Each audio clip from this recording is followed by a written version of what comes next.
Hello, everyone. Welcome back inside the UC Health Training Center for another episode of Broncos Now. Team reporter and host Sydney Jones here. And coming up on today's episode, we were back inside the locker room today as several players reflected on the season and looked ahead to the team's head coaching search. Plus, Broncos lead writer Aric DiLalla joins the show. All that and more coming up.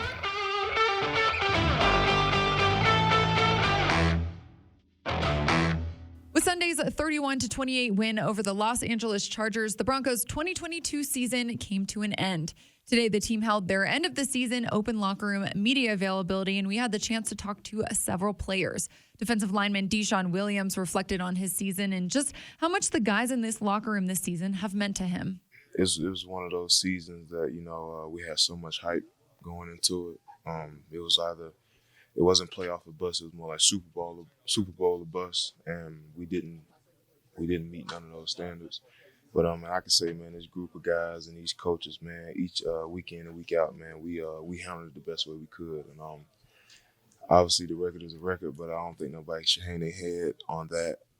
Me, man, I just did what I had to do. Just wanted to help the team for sure. When Dre went down, then DJ went down these last couple weeks. Just wanted to show what I could do.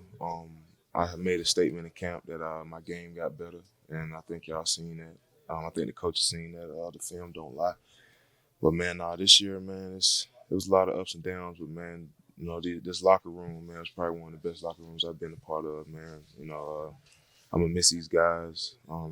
Every team is not the same going in the end of the year, but we'll see what happens in free agency. Plus, wide receiver KJ Hamler and tackle Garett Bolles talked about how they were able to watch this offense grow and evolve the past couple weeks. I think Russ started heating up, Juice started heating up, Court and all those guys.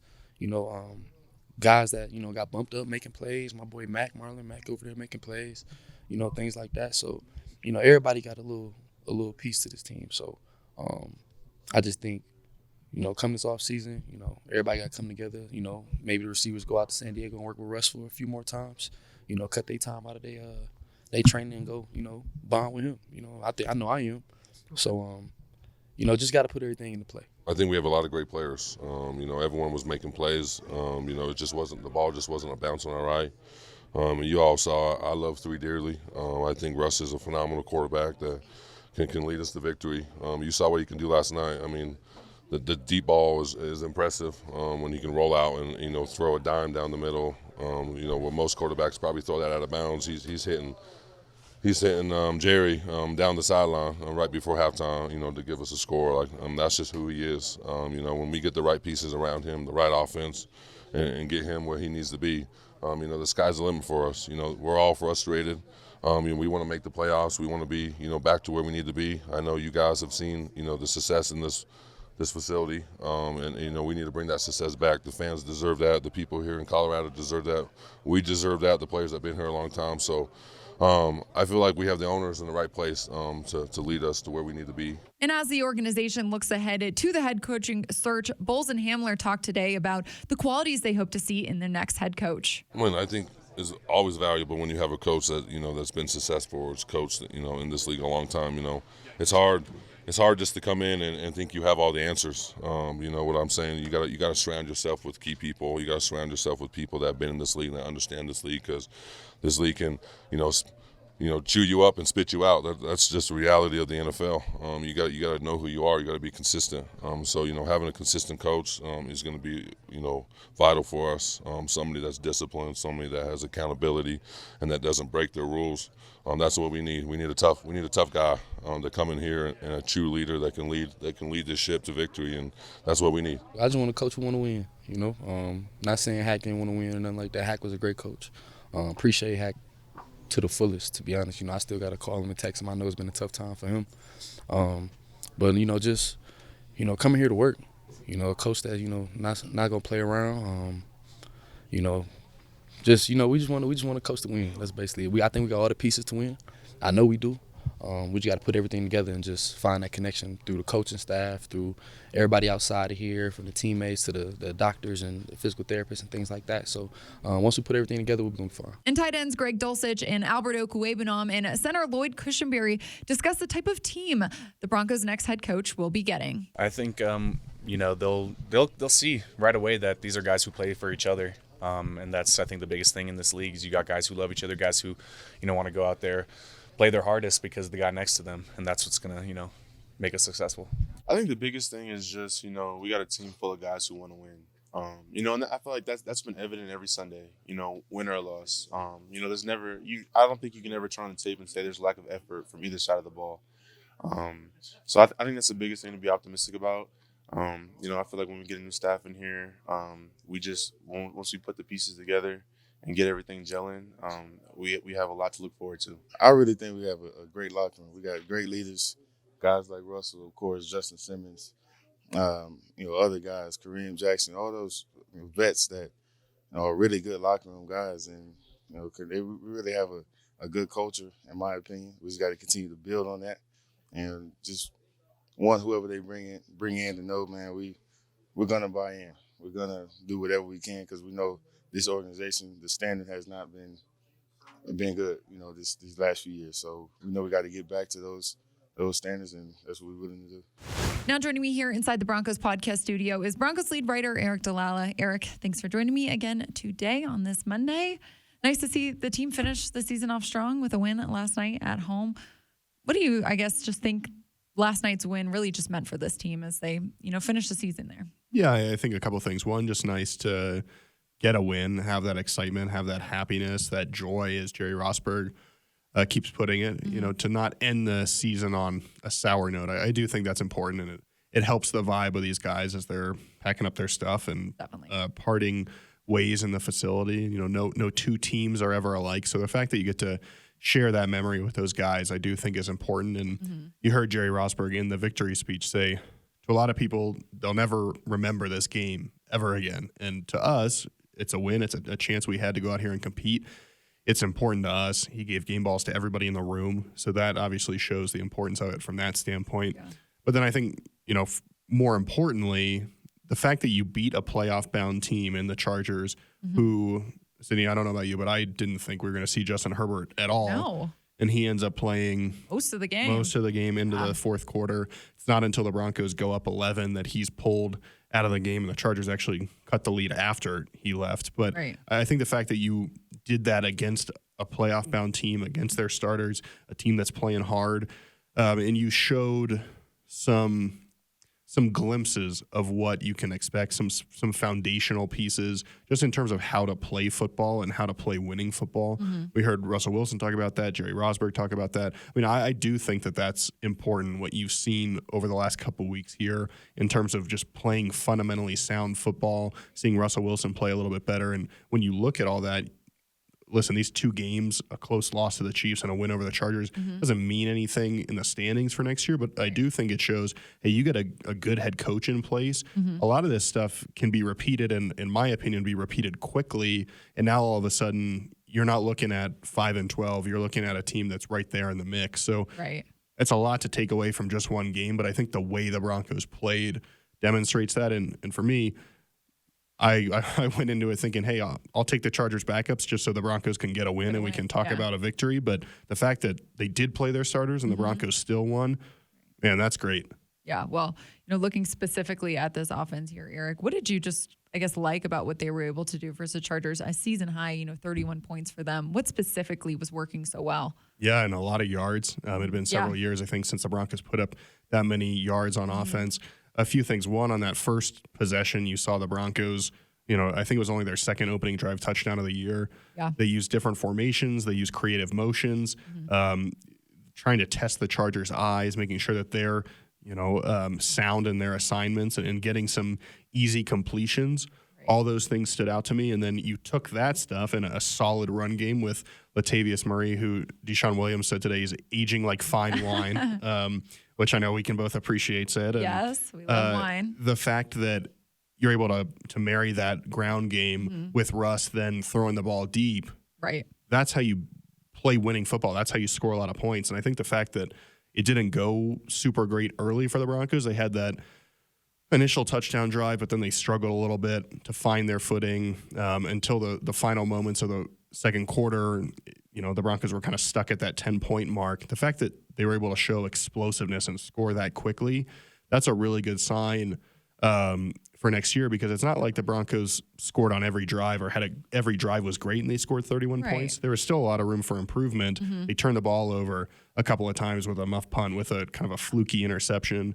So you take all those things and you look up and you say, okay, well, we still scored 31 points against a playoff team. You look at Russell Wilson, who now has, I believe, 4 passing touchdowns, 2 rushing touchdowns over the last 2 weeks.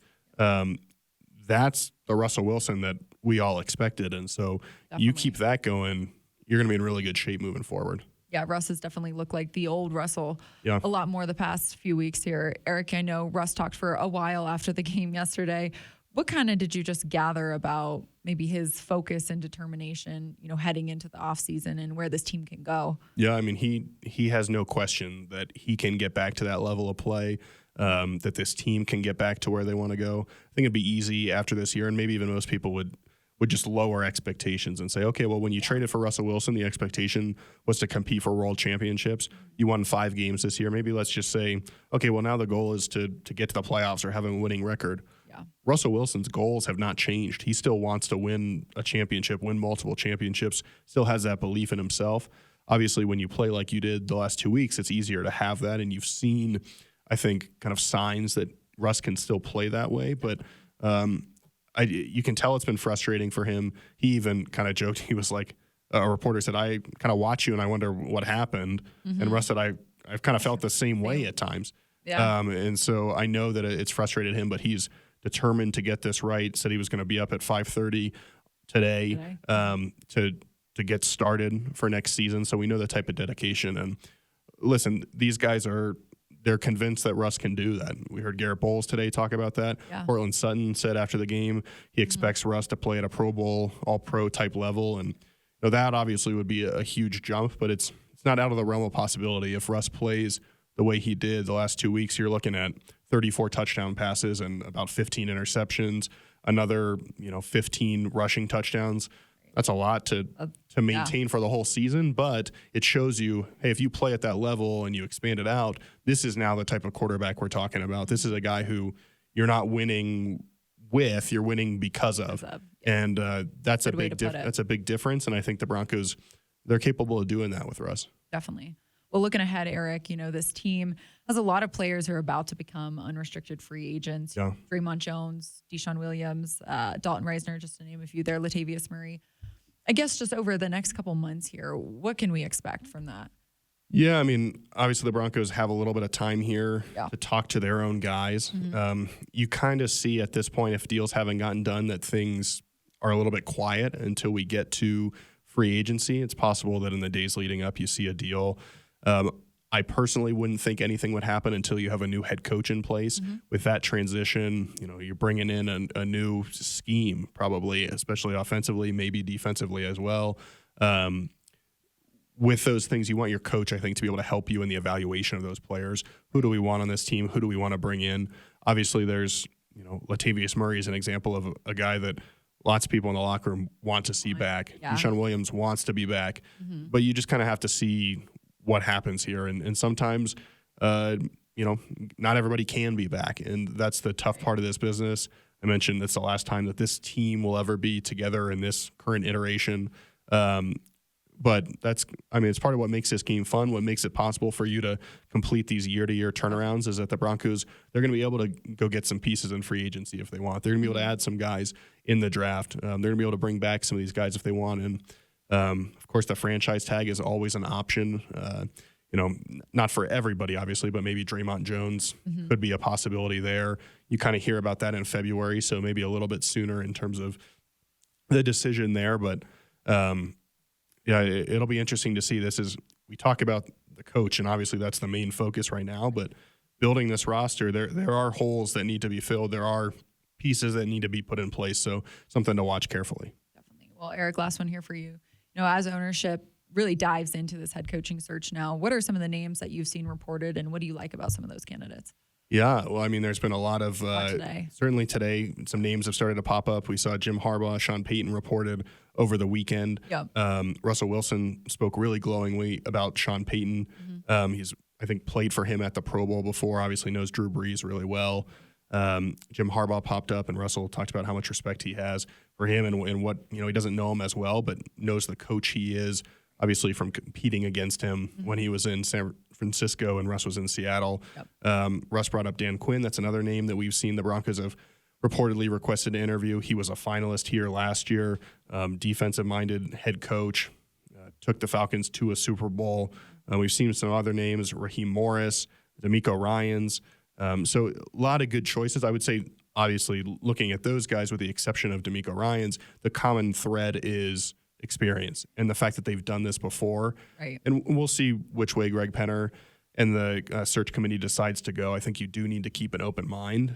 But to me, experience seems really valuable. And I think Garett Bolles, I asked him that today, what could that mean after 3 first-time head coaches in a row?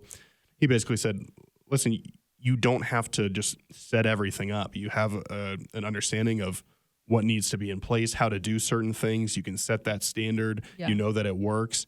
And additionally, I just think you can hit the ground running. And I look back at early this season to some of these losses, and I think a more experienced head coach, whether it's how to balance preseason playing time or how to get a team ready for a road game or, calling plays on the road, those sorts of things that are, maybe a first-time head coach is figuring that out. An experienced coach is going to know how to do that stuff. And if you get wins against Seattle, if you get wins against Indy at home, all of a sudden the season looks really different. And maybe you get on a run and you go to a Carolina or a Baltimore, and instead of losing those games, you find a way to win. And so that's what I think an experienced head coach would bring. We'll have to see how it plays out. But certainly, based on what we've seen, the reports of who the Broncos are interviewing, it does seem like their search is maybe focused in that direction of more people who have done this before. They've found a way. They're trying to eliminate maybe some of the growing pains that Nathaniel Hackett had, and you're able to do that by going with someone who's held this role before. For sure. Yep, a lot of good candidates to be on the lookout for. We'll see what happens in the next couple of weeks here. But Aric, appreciate your time and your insight this whole season. Yeah, of course. Well, that'll do it for today's episode of Broncos Now, Broncos Country. Thanks so much for tuning in every day, Monday through Friday throughout this season. Starting today, episodes will be on a weekly basis, so make sure to meet me right back here on the Broncos Podcast Network and YouTube next week for another episode of Broncos Now.